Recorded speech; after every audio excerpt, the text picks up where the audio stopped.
Olá pessoal, vamos à nossa primeira videoaula do semestre. A função dessa videoaula é revisarmos os conteúdos apresentados na semana passada. Então vamos dar início à nossa revisão.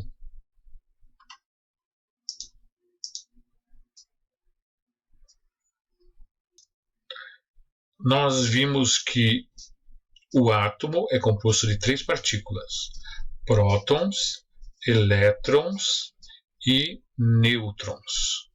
E nós também vimos graficamente como é que esses átomos são representados. Temos aqui o modelo do átomo, onde nós temos um núcleo composto por um próton e nêutron, e temos aqui em volta desse núcleo os elétrons. Então, os elétrons são as partículas que se movimentam ao redor de um núcleo que nós podemos considerar como estático. Nessa figura, nós temos o exemplo de elétrons em movimento. Os elétrons em movimento compõem um raio. Nessa outra figura, nós temos alguns modelos de átomos. Aqui em cima, nós temos o átomo mais simples que existe, que é o átomo de hidrogênio, onde eu tenho um núcleo e ao redor desse núcleo eu tenho apenas um elétron.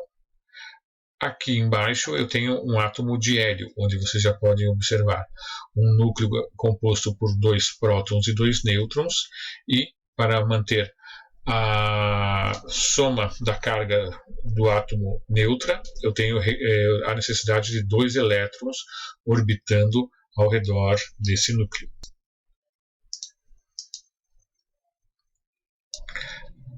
Nesse slide eu apresento as características das partículas que foram anteriormente citadas.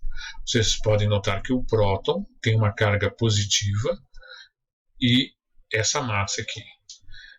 O nêutron, como é neutro, ele não tem carga e ele também, a massa está aqui representada. Vocês veem que a massa do próton e do nêutron é bem próxima. Já a massa do elétron é bastante significativamente menor do que a massa do próton, enquanto que a carga do elétron e do nêutron, a carga do elétron e do próton difere apenas do seu sinal. O próton tem uma carga positiva e o elétron tem uma carga negativa. Nesse slide, a gente representa quantos elétrons são necessários para compor uma grandeza que lhes é apresentada a partir de agora, que é o Coulomb. O Coulomb é a unidade de carga. Então, vocês veem que um elétron tem uma carga bem pequena em relação à unidade Coulomb. E a pergunta que se faz aqui nesse esquema de regra de 3 é: quantos elétrons são necessários para que eu possa compor um Coulomb? Então, resolvendo essa regra de 3, eu chego à conclusão que eu preciso desse número aqui de elétrons, ou seja, uma quantidade enorme de elétrons compõe um Coulomb. Apresentado a estrutura do átomo e dito para vocês que eu tenho prótons, nêutrons e elétrons, e que, fundamentalmente, os elétrons são as partículas que se movem, eu posso apresentar para vocês um novo conceito, que é o conceito de corrente. O que é corrente?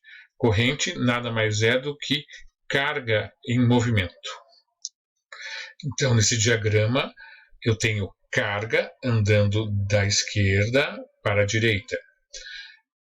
Aqui está representada a seção de um condutor, e se ocorre de passar 1 Coulomb por segundo pela seção transversal do condutor, eu tenho uma definição de ampere. Então, ampere 1 ampere equivale à passagem de 1 Coulomb por segundo pela seção transversal de um condutor. Lembrando que 1 Coulomb é uma quantidade astronômica de elétrons. Então, os elétrons, ou aqui nessa figura nós não estamos caracterizando elétrons ou prótons. Basicamente eu tenho uma carga que está indo da esquerda para a direita, e se essa carga for de 1 coulomb for de 1 coulomb por segundo, se ela se deslocar de 1 coulomb por segundo da esquerda para a direita, eu tenho 1 ampere. Aqui eu tenho o exemplo básico de uma bateria. Essa bateria está alimentando uma lâmpada, e se eu tenho, basicamente, se eu tenho 1 coulomb por segundo circulando por esse condutor, eu tenho a corrente de 1 ampere. Convenciona-se que a corrente sempre vai do polo positivo para o negativo. Essa a gente chama como corrente convencional, está aqui definida. Na prática, como a gente já viu na tabela apresentada há alguns slides atrás, a carga do elétron é negativa. Então, a gente tem elétrons de carga negativa se deslocando nesse sentido, que causam o efeito de uma corrente positiva saindo do polo positivo, indo para o polo negativo.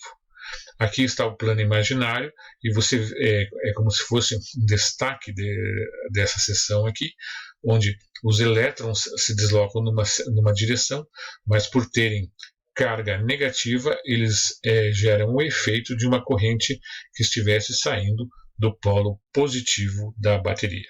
Então, amarrando bem o conceito, corrente é o deslocamento de carga.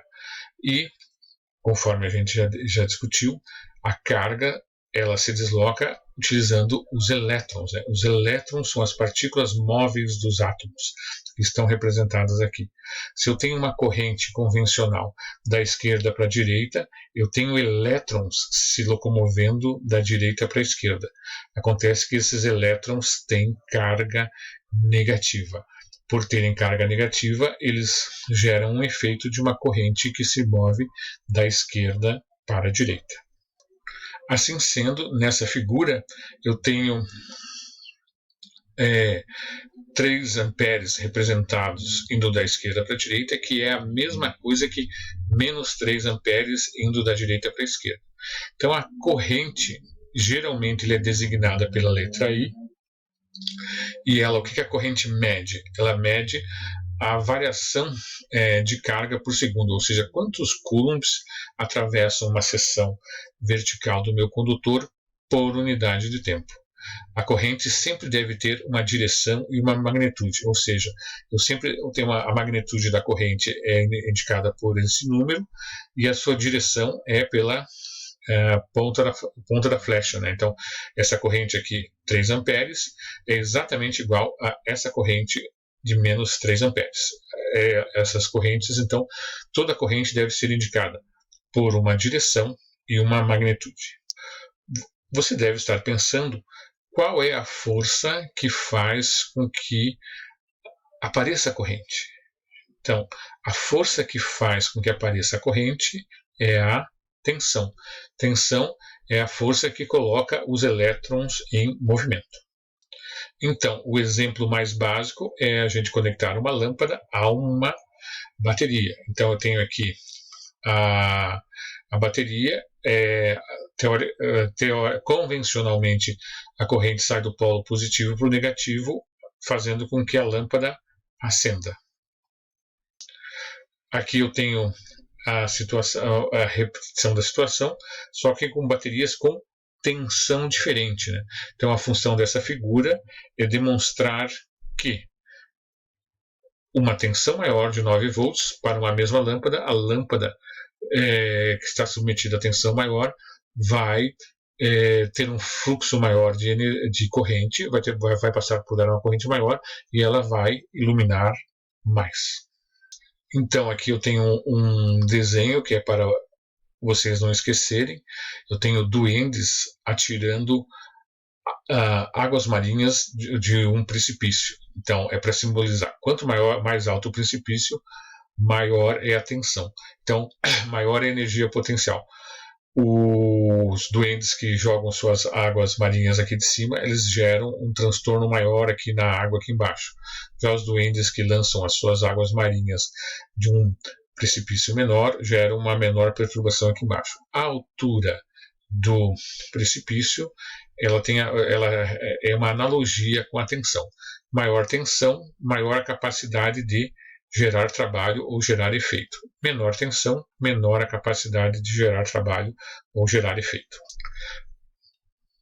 Então, aqui nós temos uma outra analogia, né, onde a bateria ela recarrega o nosso elétron que chega cansado. Então a bateria recarrega a disposição do nosso elétron e bota ele para correr. Essa aqui é uma outra analogia para a questão do efeito da bateria nos elétrons e o que faz uma bateria.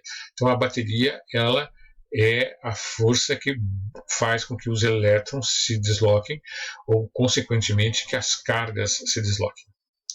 Então, para concluir esse módulo, temos que memorizar este triângulo: carga, corrente, tempo. O que é a corrente? É a carga dividido pelo tempo, ou seja, Coulomb por segundo. Então, se eu quiser saber qual é a corrente que passa num determinado condutor, basta eu dividir qual é a carga pelo tempo, carga pelo tempo associada a esse problema que eu estou analisando. Com isso, eu consigo calcular a corrente. Se eu tenho uma corrente e multiplico pelo tempo, eu vou ter qual é a carga que está passando pelo condutor. E se eu dividir carga pela corrente, eu tenho tempo. Então, é muito importante que nós memorizemos esse triângulo que resume os conteúdos que foram apresentados até agora. Vamos continuar em um outro módulo. Muito obrigado pela atenção.